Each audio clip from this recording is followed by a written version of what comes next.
I came across a post asking for help from someone in Mi City. Please save me. I'm trapped on the subway and it won't stop. The subway had been running non-stop for 10 minutes. Don't panic, it could be a malfunction. Which subway are you on? I contacted the staff. They'll rescue you. I'm on Jiangxi Metro Line 2. I stared at the latest reply in disbelief because I was on the same subway. I quickly checked the time. It was 1:11 a.m. 11 minutes had passed since I got on. Line 2 was Jiangxi's main commuter line with frequent trains and short distances between stations. After this long, without reaching a station, something was definitely wrong. If I hadn't seen that post, I might still have been mindlessly scrolling on e-phone without realizing it. So I quickly replied to the post. Hey, are you in the subway car? I think we're on the same train. I'm at the back of the train. I always sit there, don't move. I'll come find you right now. 3 minutes later, I met the poster at the back of the train. His name was Wang Qiang. He was 25 years old. Thank God, there are still living people on this train, you have no idea. When I realized this train still hadn't reached a station, especially at this hour after 1 in the morning, I was terrified. I almost thought I'd entered some kind of alternate dimension like the protagonist in a novel. By the way, what should we do now? You had time to make a help post, but you didn't think to call for help? The subway had been running for nearly 20 minutes, yet there was still no sign of slowing down or stopping. It's probably broken. I immediately called the emergency number printed inside the subway. Sorry, the number you dialed is not in service. The message saying the number was invalid left me stunned. So I dialed it again. Sorry, the number you dialed is not in service. Chenji, did you dial the wrong number? Impossible. I'm not blind. Maybe there's something wrong with your phone. Wang Qiang used his own phone to call. Sorry, the number you dialed is not in service. Damn it, is me phone broken too? I couldn't stay calm anymore. After all, I'm only 3 years older than him. Maybe you should check the post again and see what people are saying. Wang Qiang quickly opened his phone. There were several new replies. There was even another unlucky person. Wait, are there still subways running this late? Doesn't the subway stop at midnight? The person upstairs must live in the suburbs? This is an alternate world. How is that possible?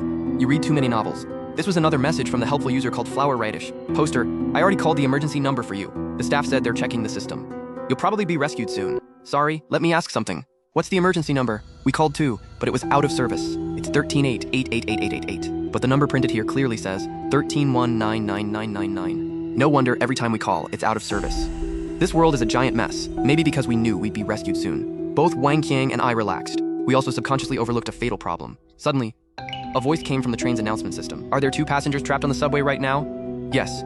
You finally made it. I'm sorry you've had such a terrible experience. I'll make an emergency stop shortly. After you get off, walk another 450 meters ahead and you'll see the platform. I felt something was strange, so I asked, can't you stop at the platform? I'm sorry. The subway system has malfunctioned and can't stop at the platform. Normally, fine. I just wanted to get off and go home to sleep. Wang Qiang didn't care where the train stopped. He just wanted off. All right, the train will now make an emergency stop. Both of you hold on tight and brace yourselves. As soon as the voice finished, the subway suddenly shook violently, and Wang Qiang and I were thrown to the floor. The lights went out too. When we stood up, they suddenly came back on. That was way too sudden. The next second, the subway doors opened. You can get off now. Remember to walk forward along the platform. The voice gave us one final reminder, then went silent. Wang Qiang and I immediately got off. I looked ahead at the pitch-black underground track stretching endlessly into the distance. Something felt wrong, but I couldn't put my finger on it. Wang Qiang, check the post. Has anyone replied to you? We were rescued. That's not important anymore, is it? Let's just tell everyone we're safe. All right, we'll post while we walk. But the moment I tried to move forward, me body felt like an electric current had shot through it. Wait, I know it's wrong. Wang Qiang and I shouted almost simultaneously. The next second, we rushed back onto the train before the doors closed. Chenjie, did you figure something out? Yes, I suddenly remembered something we'd overlooked. This train had been running for more than half an hour. It hadn't stopped at a single station. We hadn't even seen a platform, not one in more than half an hour. Are we even still in the familiar city we know? I don't know what will happen if we go forward, but me instincts tell me that the dark, unknown environment out there can only be worse than staying on the train. Wang Qiang was stunned by me analysis. He handed me his phone and said, that user Flower Radish sent me a private message 3 minutes ago. He said Metro Line 2 was shut down at 11 tonight for maintenance. This subway shouldn't even exist. Me heart sank. Things had gone completely beyond what I'd expected. The doors closed, the announcement system came on again. Sorry, the number you dialed is not in service. Chenjie, do you think we're still alive? We're definitely alive, but we're living on another timeline. I forced myself to comfort Wang Qiang, but I was really comforting myself too. Then I suddenly remembered Wang Qiang's phone. Me phone had no signal since earlier, but Wang Qiang's phone could still access the post. Try to see if you can still post. Tell everyone what's happening. The two of us are just ordinary people who know nothing about this.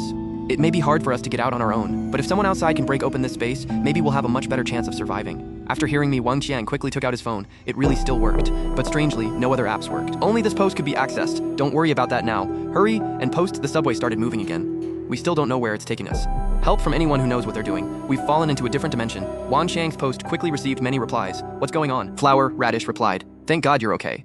You hadn't replied for so long that I thought something happened. No way. You really believe them? Among all the useless concern and skepticism, we finally found someone who might save us. Are you on Metro Line 2? I studied under me, third uncle, for several years. Maybe I can help. Tell me which station you boarded at. Wang Qiang replied to this guy named Zhou Gang. He might really be able to help us. I got on at Jichulu Station. Chenji, where did you get on? I got on at Jichulu Station too. What a coincidence. It looks like the problem started at the station. Joe Gang quickly replied. Then the problem is probably at the station. Jechulu isn't far from me. I'll head there right now. 5 minutes later, Joe Gang contacted us again. I'm here. There really is something wrong. But don't worry. I've dealt with this kind of problem with me third uncle before. I can save you. Joe Gang's words were like a shot of reassurance. Wang Qiang and I finally relaxed. The subway was still moving, but we felt much calmer. Honestly, I had suspected earlier that you weren't human. After all, something this strange. You seem so calm. That calm was just an act. Thank goodness we're about to be rescued. I had also wondered whether Wang Qiang was human, and I still did, because a few minutes ago I accidentally saw Wang Qiang's reflection in the train window. His reflected face had no features at all. Instead, there was only a mass of black. I kept watching Wang Qiang.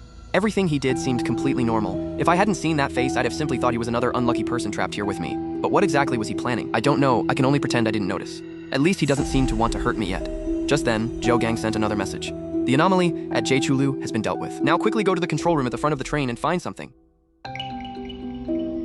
Destroy it, and you can return to the real world. What is it? How are we supposed to find it? It should be obvious enough to recognize at a glance, and don't trust anything that tries to stop you. Let's go. We'll check the control room. We started from the rear of the train and walked through 8 cars. Every window reflected our figures, but Wang Qing's reflection in the windows was always half a beat behind his actual movements.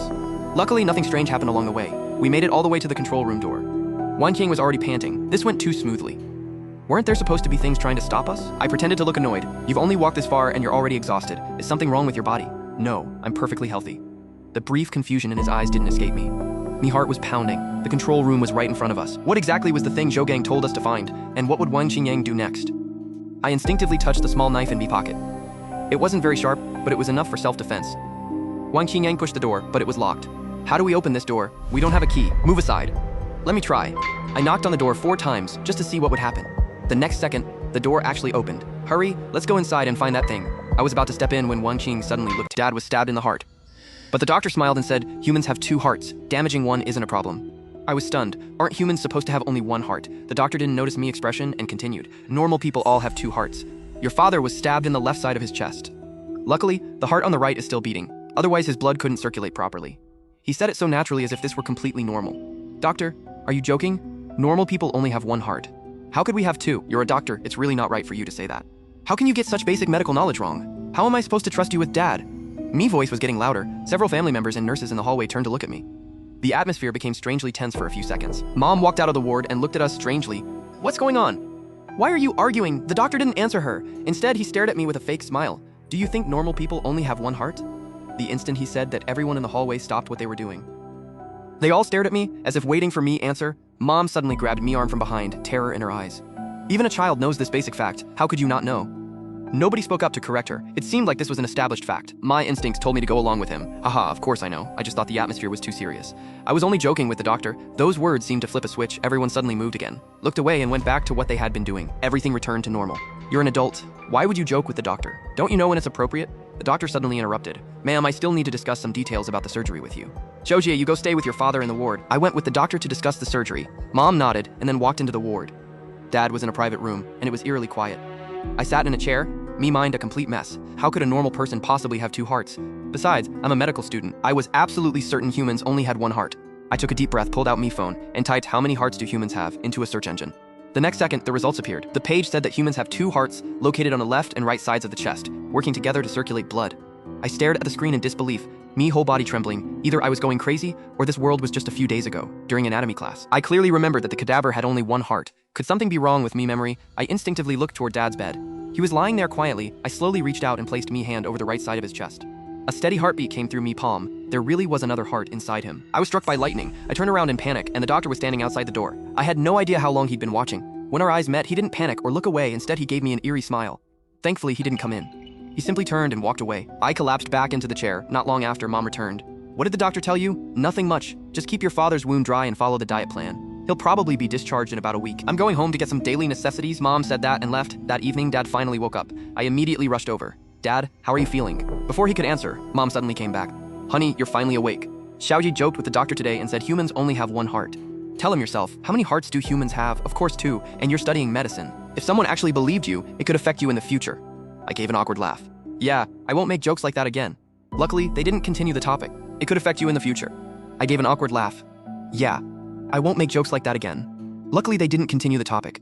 Dad wasn't seriously hurt and didn't need both of us to stay with him. At 8 that night, I went home alone. The moment I opened the door, Everything in the house looked exactly the same. Nothing seemed unusual, including the half-finished glass of juice I'd left yesterday, still sitting untouched on the table. Exhausted, I sat down. Everything that happened today was too strange. Does everyone really have two hearts? No. Logic told me that normal humans had always had only one heart. I put me hand over the left side of me chest and felt me heartbeat. Then I moved me hand to the right side. There was nothing. I really only had one heart. Suddenly, I had a bold theory. Could this be a parallel world, or had I somehow traveled through time? One strange possibility after another made me blood run cold.